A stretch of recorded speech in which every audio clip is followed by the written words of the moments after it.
Start. नमस्कार साथियों,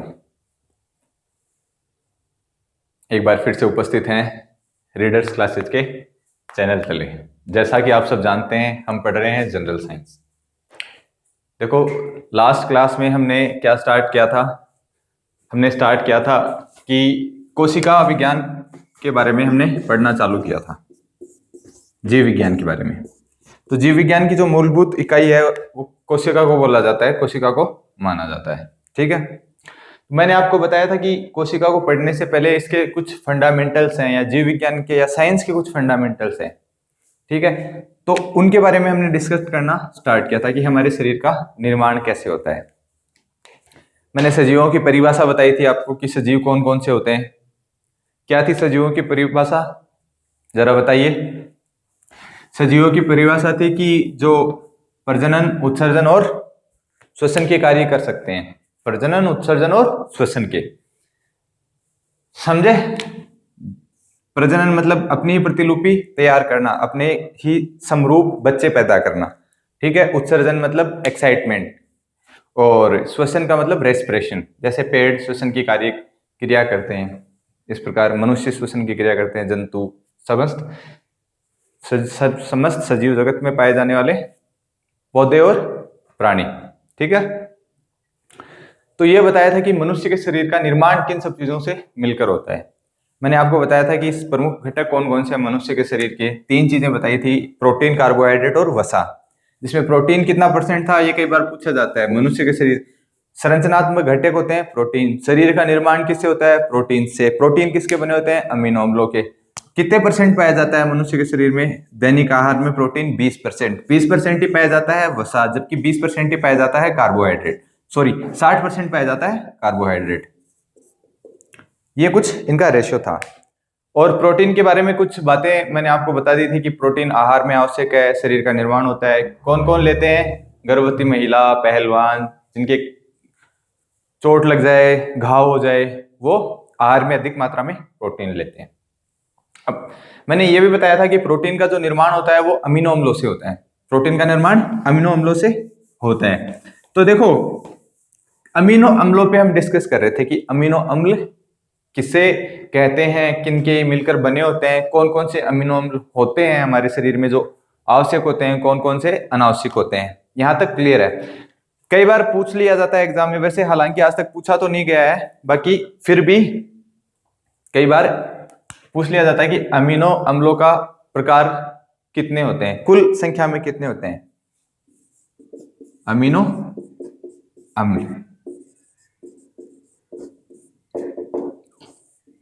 संरचनात्मक और क्रियात्मक इकाई किसको बोलेंगे? कोशिका को, मनुष्य की। और संरचनात्मक घटक प्रोटीन। शरीर का निर्माण प्रोटीन से होता है। जिम जाने वाले जो बंदे होते हैं अधिक मात्रा में प्रोटीन खाते हैं। आपने सुना नहीं कि भाई प्रोटीन एग, नॉनवेज खाने से, दाल खाने से, अंडे खाने से प्रोटीन मिलता है। तो अमीनो अम्ल, इनसे क्या, इनसे प्रोटीन का निर्माण होता है। प्रोटीन का निर्माण होता है, या प्रोटीन अमीनो अम्लों के बने होते हैं। ठीक है, कई बार हालांकि आज तक एग्जाम में कोई नहीं पूछेगा आपसे, बाकी पूछ लिया जाता है। देखो, ये क्या है? कार्बन। कार्बन की संयोजकता कितनी होती है? 4। संयोजकता का मतलब क्या होता है? संयोजकता का मतलब होता है किसी भी चीज से जुड़ने की टेंडेंसी, प्रवृत्ति, कि ये कितने बंधों से जुड़ सकता है। जब हम आपको रसायन विज्ञान पढ़ाएंगे, केमिस्ट्री, तब आपको डिटेल में पढ़ाई जाएगी कि कैसे संयोजकता निकालते हैं, क्या एटम होता है, क्या मॉलिक्यूल होता है। ठीक है, कई बार पूछ लिया जाता है, क्वेश्चन आता है फेमस क्वेश्चन की पदार्थ की सूक्ष्मतम इकाई किसे बोलते हैं? फेमस क्वेश्चन है अणु और परमाणु। अणु, परमाणु, तत्व या यौगिक।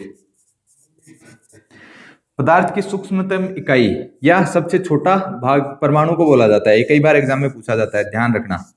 अब परमाणु की परिभाषा क्या होती है? परमाणु वो अलग एक चैप्टर है कि परमाणु क्या होता है, अणु क्या होता है, कितना इनका व्यास होता है, कितनी इनकी त्रिज्या होती है, कैसे इनका निर्धारण किया जाता है, इनको अलग कैसे करते हैं, तत्व, यौगिक और पदार्थ क्या होते हैं, इनकी परावस्थाओं के बारे में वो रसायन विज्ञान का टॉपिक है। ठीक है, अभी के लिए सिर्फ आप इतना ध्यान रखो कि परमाणु क्रमांक कार्बन का कितना होता है? Hydrogen, helium, lithium, beryllium, boron, carbon 6 number पे आता है। और उसकी संयोजकता कितनी होती है? 4, मतलब 4 अन्य एलिमेंट से ये जुड़ सकता है।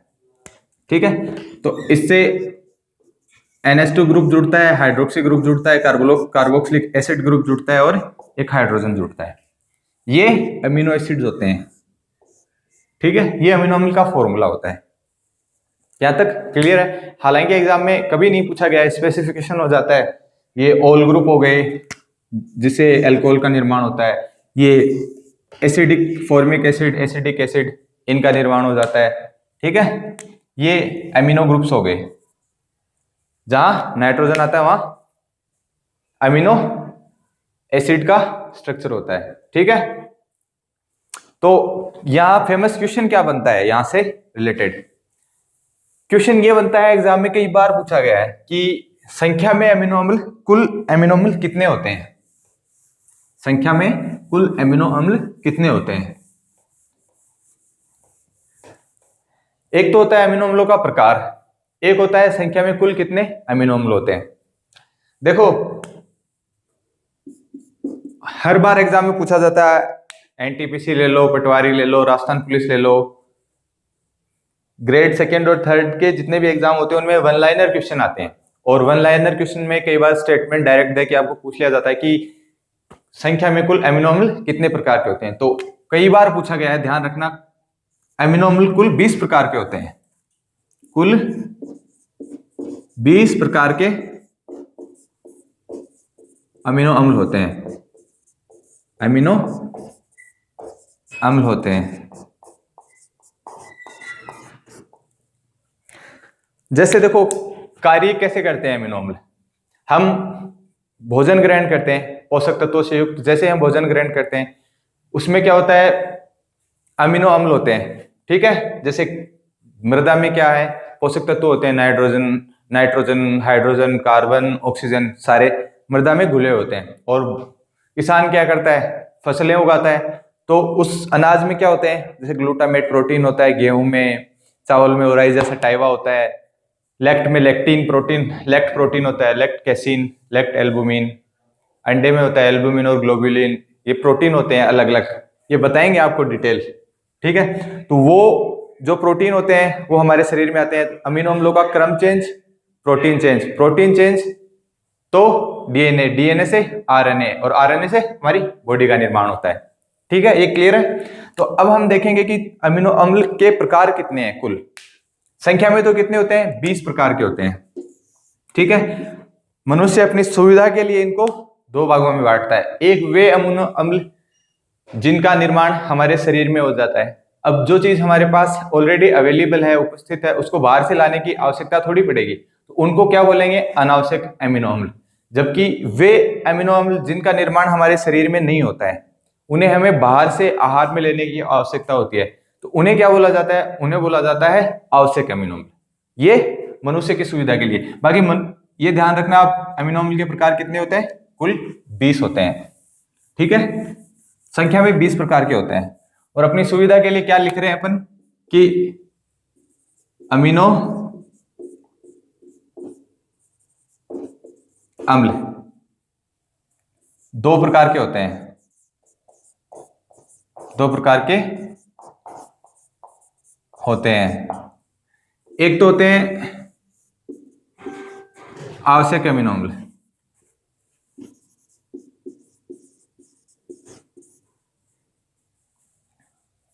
आवश्यक अमीनो अम्ल। दूसरे होते हैं अनावश्यक अमीनो अम्ल। ठीक है, अनावश्यक अमीनो अम्ल और आवश्यक अमीनो अम्ल, देखो जिनकी जो हमारे शरीर में बन रहे हैं, जैसे सपोज करो आपके घर में सब कुछ गेहूं है पर क्या है, सब्जी नहीं है, तो आप गेहूं थोड़ी लाओगे मार्केट से, सब्जी तो लेके आओगे। तो वे अमीनो अम्ल जिनका निर्माण हमारे शरीर में होता है उनको कौन से अमीनो अम्ल बोला जाएगा, अनावश्यक अम्ल। सॉरी। बाकी वे अमीनो अम्ल जिनका निर्माण हमारे शरीर में नहीं होता, उन्हें बाहर से हमें आहार में लेने की जरूरत पड़ती है शरीर का संचालन करने के लिए, जो हम दैनिक क्रियाएं करते हैं उनके लिए, तो उनको बोलेंगे आवश्यक अमीनो अम्ल। अब इसमें क्या, ये कुल कितने होते हैं, 10 प्रकार के होते हैं। संख्या में ये 10 होते हैं, और अनावश्यक भी ये संख्या में कितने होते हैं, ये भी 10 होते हैं। ठीक है, ये भी संख्या में कितने होते हैं, 10 होते हैं। अब इनमें क्या है, एक दो बार नाम पूछ लिया गया, हालांकि अभी कई बार पूछ लिया जाता है, जैसे कोई अच्छा एग्जाम है यूपीएससी या आरएस में पूछा था एक बारी कि निम्न में से अनावश्यक अमीनो अम्ल कौन से हैं, और उसमें एग्जाम्पल एक ही बार पूछा गया आज तक एग्जाम में, ग्लाइसिन और टायरोसिन। ग्लाइसिन और कौन से होते हैं, ग्लाइसिन, ग्लाइसिन और टायरोसिन। टायरोसिन ये पाए जाने वाले प्रमुख अनावश्यक अमीनो अम्ल है। जबकि आवश्यक अमीनो अम्ल कौन से हैं, एक है मीथियोनिन, मीथियोनिन। जबकि दूसरा पाया जाने वाला प्रमुख आवश्यक अमीनो अम्ल कौन सा है, सिस्टीन। मीथियोनिन और सिस्टीन।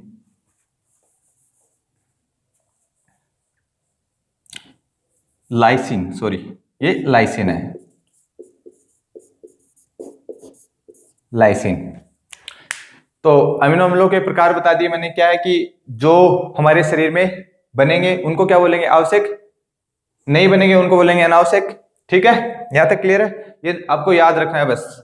आवश्यक अमीनो अम्ल मीथियोनिन और लाइसिन, अनावश्यक अमीनो अम्ल ग्लाइसिन और टायरोसिन। अब क्या होता है, जिनमें अधिक मात्रा में गंधक पाया जाता है, सल्फर पाया जाता है, उनका भी एग्जाम में कई बार पूछ लिया जाता है कि निम्न में से गंधक युक्त अमीनो अम्ल हैं। कई बार एग्जाम में पूछा गया है, इनको तो कम पूछा गया है, बाकी गंधक युक्त वाला अक्सर एग्जाम में पूछ लिया जाता है, इसको इंपॉर्टेंट करना भाई।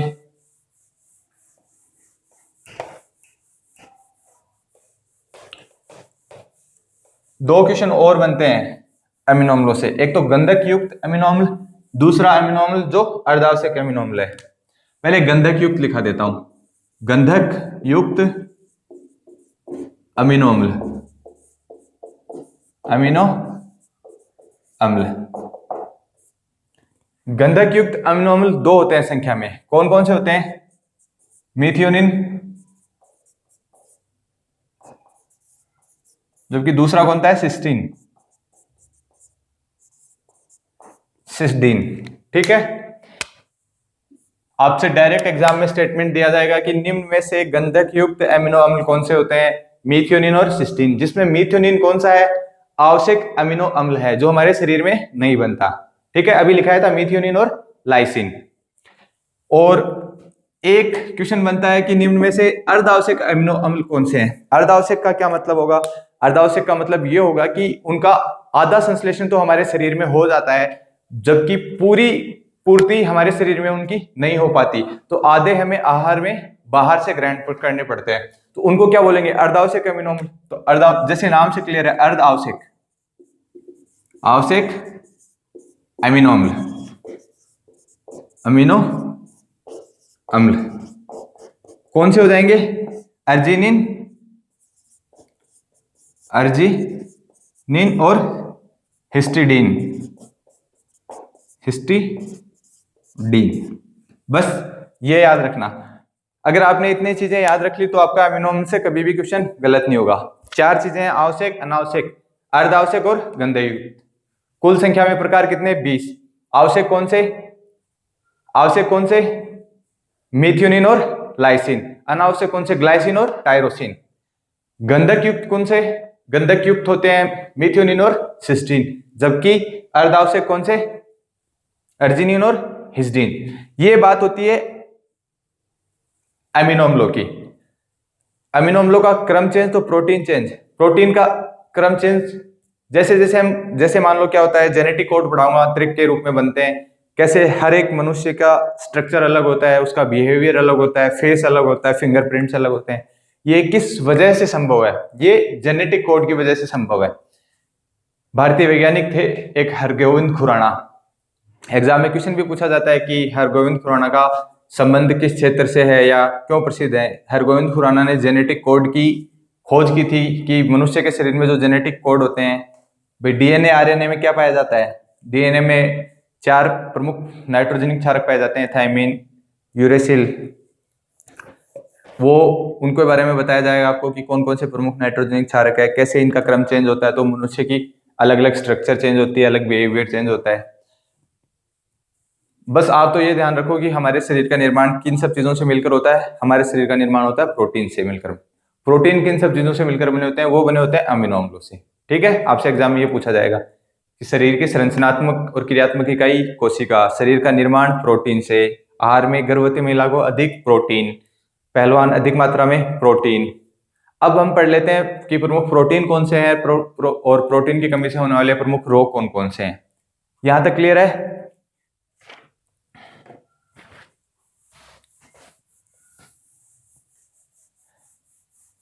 देखो, कई बार क्या एग्जाम में ये चीजें पूछ ली जाती हैं कि आपने कभी देखा होगा जो दूध पीते हैं, गांव के जो बच्चे हैं और जो बुजुर्ग हैं, वो घी खाते हैं, दूध पीते हैं, वो ज्यादा समय तक कार्य कर सकते हैं, ज्यादा बिना थके और बिना रुके काम कर लेते हैं, जबकि शहरी लोग ज्यादा थक जाते हैं।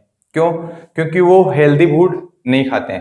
तो कुछ ऐसे पदार्थ हैं जिनमें पूर्ण प्रोटीन पाया जाता है और कुछ ऐसे पदार्थ हैं जिनमें अपूर्ण प्रोटीन पाया जाता है। उनके बारे में कई बार एग्जाम में पूछ लिया जाता है। तो इनमें देखो, जैसे अंडा है, दूध है, मांस है, इनमें क्या होता है? ये संपूर्ण प्रोटीन पाया जाता है, अपने आप में कंप्लीट प्रोटीन होता है। ठीक है। और जैसे दाल है, सोयाबीन है, इनमें अपूर्ण प्रोटीन पाया जाता है। ये बात भी आप ध्यान रखना। अब देखो, जब मनुष्य की शरीर जब डेड हो जाता है, मनुष्य की मृत्यु हो जाती है, तो मृत्यु के बाद में शरीर का विघटन होता है। क्योंकि प्रोटीन से शरीर का निर्माण होता है और कोई भी चीज है जो प्रकृति में पाई जाती है जिनका अपघटन छोटे छोटे सूक्ष्म जीवाणुओं, कीटाणुओं के द्वारा किया जाता है। ठीक है। जो अपघटित पदार्थ, जैसे प्लास्टिक है, उसका अपघटन नहीं होता, लेकिन आपने देखा होगा कि पेड़ के पत्ते हैं, उनका अपघटन हो जाता है। गाय ने रोड पे गोबर किया, उसका अपघटन हो जाता है। ऐसा क्यों होता है? क्योंकि उसमें छोटे छोटे बैक्टीरिया पाए जाते हैं, जीवाणु पाए जाते हैं। वो जीवाणु उन सब चीजों का विघटन कर देते हैं। तो ठीक इसी प्रकार जो मनुष्य की बॉडी है, वैसे तो हिंदू धर्म में क्या होता है, अंतिम संस्कार किया जाता है, जलाया जाता है बॉडी को। तो उससे प्रमुख कौन सी गैसें निकलती हैं, ये भी एग्जाम में क्वेश्चन पूछा गया है। और जो सूक्ष्म जीवों का किसी भी बॉडी के द्वारा, जैसे कोई जानवर मरा, आपने उसको गांव में किसी भी जंगल में फेंक दिया, तो थोड़े दिनों बाद आपने देखा होगा कि उसका केवल कंकाल तंत्र, स्केटल बचता है और ऊपर का जो मांसपेशियों का आवरण होता है वो हट जाता है। ऐसा क्यों होता है? क्योंकि छोटे बैक्टीरिया, जीवाणु उसका विघटन कर देते हैं। तो प्रोटीन का विघटन साइंटिफिक भाषा में क्या कहलाता है? वो कहलाता है प्यूट्रिफिकेशन। ठीक है। सूक्ष्म जीवों द्वारा, ये कई बार एग्जाम में पूछ ली जाती है कि सूक्ष्म जीवों द्वारा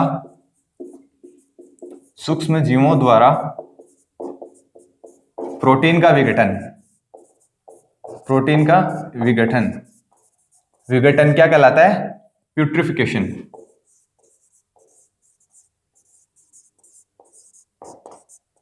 प्यूट्रिफिकेशन कहलाता है, ये ध्यान रखना।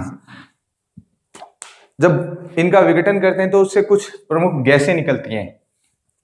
उन गैसों से भी एग्जाम में क्वेश्चन पूछ लिया जाता है।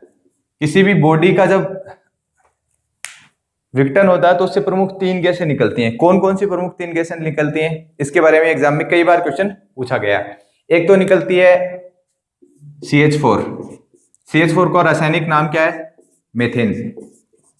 जिसमें एक कार्बन होता है उसको मेथेन बोलते हैं, 2 कार्बन होता है उसको एथेन बोलते हैं, 3 कार्बन होते हैं उसको प्रोपेन, 4 होता है ब्यूटेन। ये रसायन विज्ञान में हम सब पढ़ेंगे, डिटेल से पढ़ेंगे कि इसको मेथेन क्यों बोला, कैसे इस स्ट्रक्चर का निर्माण हुआ। दूसरा जो प्रमुख गैस निकलती है वो निकलती है अमोनिया। और तीसरी जो गैस निकलती है H2S, हाइड्रोजन सल्फाइड। इसकी जो गंध होती है वो सड़े अंडे के जैसी होती है और ये गंध रहित होती है और ये यूरिया, इसमें क्या होती है, मूत्र में इसकी स्मेल आती है। ठीक है, तो ये ध्यान रखना आपकी जब कोई भी शरीर का विघटन किया जाता है सूक्ष्म जीवों के द्वारा तो उसको प्यूट्रिफिकेशन बोला जाता है, जबकि उससे निकलने वाली प्रमुख 3 गैसें कौन कौन सी हैं, मीथेन है, अमोनिया और हाइड्रोजन सल्फाइड है। यहां तक क्लियर है। अब देखो प्रोटीन से हमारे शरीर का निर्माण होता है। क्या होता है कि हम जितनी रिक्वायरमेंट होती है, जैसे हम पोषक तत्व एवं आहार एवं पोषण स्तर पढ़ रहे हैं, तो क्या होगा जब हमारे शरीर में क्या होगा, हम प्रॉपर जितनी रिक्वायरमेंट है, जितनी आवश्यकता है उतना प्रोटीन आहार में नहीं लेंगे तो उससे क्या होगा, कुछ डिजीज होंगी, कुछ बीमारियां होंगी। तो कई बार एग्जाम में पूछा जाता है पैम क्या है, PEM क्या है। अगर आप कहीं मेंस लिखेंगे तब आपसे एग्जाम में पूछा जाएगा, और अगर कोई वनडे एग्जाम होंगे तो उनमें सिंगल वन लाइनर क्वेश्चन आते हैं कि प्रोटीन की कमी से होने वाले प्रमुख रोग कौन कौन से हैं। एक बार आरएस में पूछा था पैम क्या है, प्रोटीन एनर्जी मालन्यूट्रिज्म, मतलब प्रोटीन की कमी से जो बीमारियां होती हैं उसको पैम बोला जाता है। तो मनुष्य के शरीर में प्रोटीन की कमी से होने वाले प्रमुख रोग क्या पैम के रूप में जाने जाते हैं। और जो वनडे एग्जामिनेशन होते हैं उसमें आप ध्यान रखना कि प्रोटीन की कमी से कौन सा रोग होता है। देखो एक तो होते हैं अमीर घराने के बच्चे, एक होते हैं गरीब घराने के बच्चे।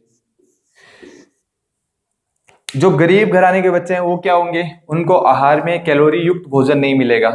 ठीक है, कैलोरी युक्त भोजन नहीं मिलेगा तो क्या उनके शरीर में कुपोषण होगा, शारीरिक वृद्धि नहीं होगी अच्छे से। ठीक है, और जो अमीर घराने के बच्चे हैं वो क्या हेल्दी फूड नहीं खाते हैं, हेल्दी फूड नहीं खाते हैं। इसमें क्या होगा, कैलोरी युक्त भोजन की कमी हो जाएगी। कैलोरी क्या है, मात्रक है किसका, ऊर्जा का। ये जब फिजिक्स पढ़ाएंगे तब आपको पढ़ाया जाएगा।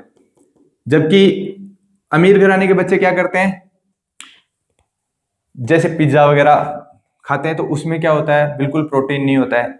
अनहेल्दी फूड खाते हैं जिसमें केवल बस पेट भर जाता है, एनर्जी नहीं मिलती। एक कभी आप गर्म दूध पीना उससे एनर्जी देखना, और एक आप कभी पतासे खाना उससे बिल्कुल एनर्जी नहीं, बस पेट भरा भरा लगता है, एकदम डल डल रहता है शरीर। तो अमीर घरानों के बच्चों में और गरीब घरानों के बच्चों में 2 रोग हो जाते हैं प्रोटीन की कमी से। तो गरीब घरानों के जो बच्चे होते हैं, गरीबों में प्रोटीन की कमी से 2 रोग होते हैं। कई बार एग्जाम में पूछा गया है, प्रोटीन की कमी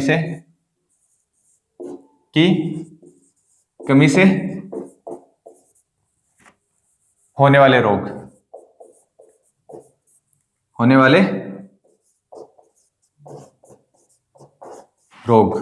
एक तो होता है क्वाशियोर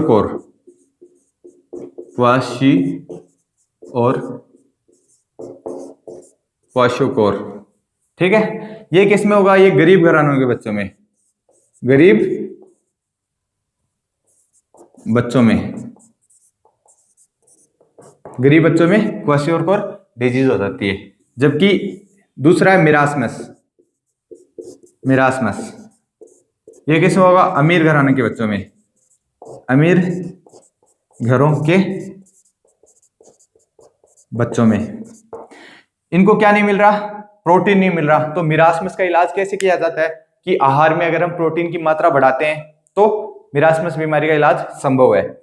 मिरासमस में क्या होता है, मनुष्य का शरीर तो अच्छे से वृद्धि करता है पर मानसिक रूप से कमजोर होते हैं। ठीक है, शारीरिक वृद्धि होती है पर मानसिक रूप से वे कमजोर होते हैं। तो इसका इलाज कैसे, प्रोटीन की मात्रा बढ़ाकर। जबकि क्वाशियोकोर को अगर हम आहार में कैलोरी की मात्रा बढ़ा दें तो क्वाशियोकोर का इलाज संभव है। तो ये किस वजह से होता है, कई बार एग्जाम में ये भी पूछ लिया जाता है कि क्वाशियोकोर किस की कमी से होता है। प्रोटीन ना देकर आपसे ये दे दिया जाएगा आपको एग्जाम में कि आहार में ऊर्जा की कमी या आहार में कैलोरी की कमी की वजह से क्वाशियोकोर रोग होता है। तो आहार में कैलोरी बढ़ाकर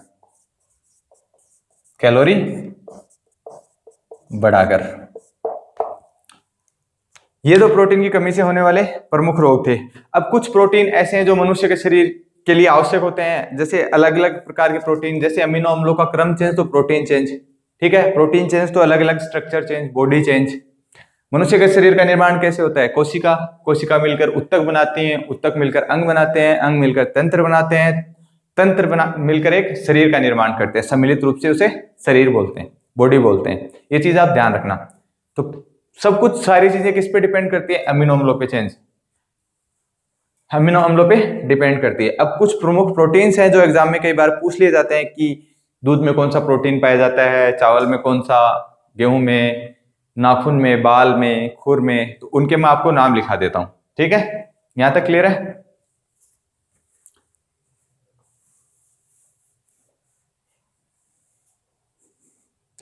प्रोटीन के बाद में जो प्रमुख अपना टॉपिक है आहार एवं पोषण स्तर में, वो बचेगा कार्बोहाइड्रेट, और कार्बोहाइड्रेट के बाद हम वसा के बारे में पढ़ेंगे। और इन सब चीजों को पढ़ने के बाद में हम पढ़ेंगे प्रमुख विटामिन और उनकी कमी से होने वाले प्रमुख रोग। यहां से हर बार एग्जाम में क्वेश्चन पूछ लिया जाता है।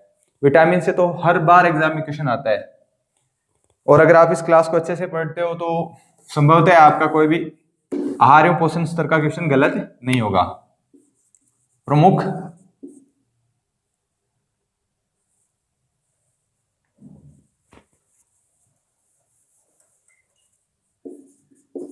प्रोटीन और उसका नाम। देखो, दूध, दूध में मैंने आपको बताया है कि देखो अंतरराष्ट्रीय वर्ड है दूध के लिए, वो है लैक्ट। दूध में जो पौधे उगेंगे उनको लैक्टोफाइट, फाइट पौधे के लिए अंतरराष्ट्रीय वर्ड है। दूध कहते हैं इनको लैक्टोलॉजी। दूध से प्यार हो जाएगा, जिसको दूध अच्छा लगता है उनको लैक्टोफिलिया। कई बच्चे होते हैं उनको दूध बिल्कुल पीना पसंद नहीं है, उनको लैक्टोफोबिया होता है, ठीक है? वो दूध बिल्कुल नहीं पीते। कईयों को दूध बहुत पसंद होता है, उनको बोलते हैं लैक्टोफिलिया। तो लैक्ट किसके लिए अंतरराष्ट्रीय वर्ड है?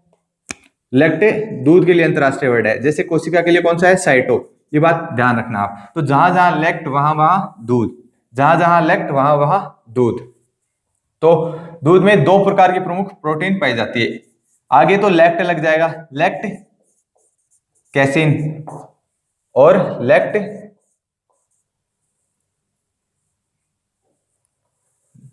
कैसिन और लैक्ट एल्बुमिन। एल्बुमिन अगर लैक्ट लगता है तो ये पाई जाएगी दूध में, अगर केवल अकेली एल्बुमिन होगी तो ये रक्त में पाई जाती है, ठीक है? अंडे में और रक्त में पाई जाती है, ध्यान रखना। अंडा और रक्त, अंडा और रक्त। मैं बताऊंगा रक्त के बारे में आपको कि इसके संगठक पदार्थ कौन से होते हैं। रक्त में भी प्लाज्मा में पाई जाती है। प्लाज्मा में प्रमुख 4 प्रकार की प्रोटीन होती हैं। कौन सी होती है? प्रोथ्रोम्बिन, फाइब्रिनोजन, एल्बुमिन और ग्लोबुलिन। तो इनका क्या कार्य होता है? प्रोथ्रोम्बिन और फाइब्रिनोजन का तो क्या कार्य होता है? रक्त का थक्का बनाने में, और एल्बुलिन और ग्लोबुलिन का प्रमुख कार्य होता है प्रतिरक्षा, इम्यून सिस्टम को मजबूत करने में। तो रक्त और अंडे में कौन सी पाई जाती है? ध्यान रखना, एल्बुमिन ये ज्यादा मात्रा में पाई जाती है, और ग्लोबुलिन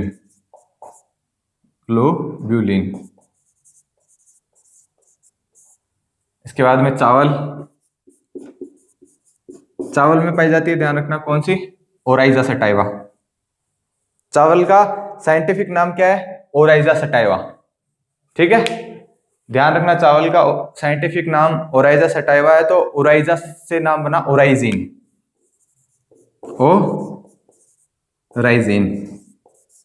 ओराइजिन प्रोटीन पाई जाती है। इसके बाद कई बार एग्जाम में पूछा गया, ये इंपॉर्टेंट है, ध्यान रखना कि नाखून, बाल,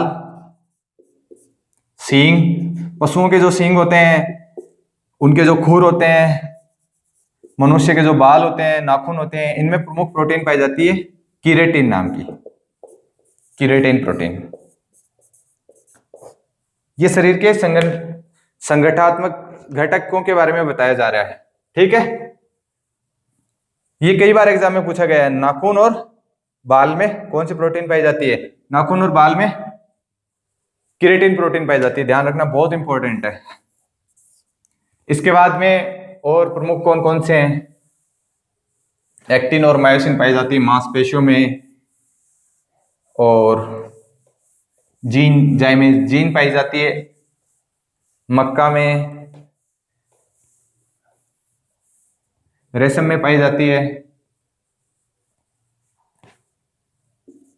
रेशम, फाइब्रोनिजन और सेरिसिन, फाइब्रोनिजन और सेरिसिन, फाइब्रोइन, फाइब्रोइन। देखो फाइब्रिनोजन और प्रोथ्रोम्बिन ये तो पाई जाती है रक्त में, ध्यान रखना। और रेशम में कौन सी है? फाइब्रोइन है, फाइब्रिनोजन है नहीं है, ध्यान रखना है। फाइब्रोइन और सेरिसिन, सेरिसिन, ठीक है। मक्का में पाई जाती है जीन, मक्का में पाई जाती है जीन। उसके बाद में मक्का के अलावा रक्त का थक्का बनता है, थक्का में पाई जाती है प्रोथ्रोम्बिन और फाइब्रिनोजन, प्रोथ्रोम्बिन व फाइब्रिनोजन, ठीक है। और मनुष्य की त्वचा, त्वचा इसमें एक तो इलास्टिक प्रोटीन पाई जाती है, इलास्टिक, और एक पाई जाती है कोलेजन, कोलेजन प्रोटीन, ठीक है। तो देखो मनुष्य के शरीर में सबसे ज्यादा मात्रा में पाई जाने वाली प्रमुख प्रोटीन है कोलेजन, ये चीज आप ध्यान रखना। और हमारे शरीर में थक्के के निर्माण के लिए आवश्यक प्रमुख प्रोटीन कौन सी है? प्रोथ्रोम्बिन और फाइब्रिनोजन। फेमस क्वेश्चन ये भी है कि कौन से विटामिन की कमी से मनुष्य के शरीर में क्या है? खून का थक्का नहीं बनता है। वो नहीं बनता है विटामिन के की वजह से। ये बातें जब आपको विटामिन पढ़ाया जाएगा तब बताई जाएंगी। ये तो हमने डिस्कस किया प्रमुख प्रोटीन के बारे में, प्रोटीन की एक क्लास थी। अब देखो आगे जो नेक्स्ट क्लास होगी वो हमारी कार्बोहाइड्रेट और वसा की होगी। उसके बाद हम डिस्कस करेंगे प्रमुख विटामिन के बारे में। बने रहिए रीडर्स परिवार के साथ, हमें लाइक करें, सब्सक्राइब करें। आज के लिए इतना ही काफी है। Good day.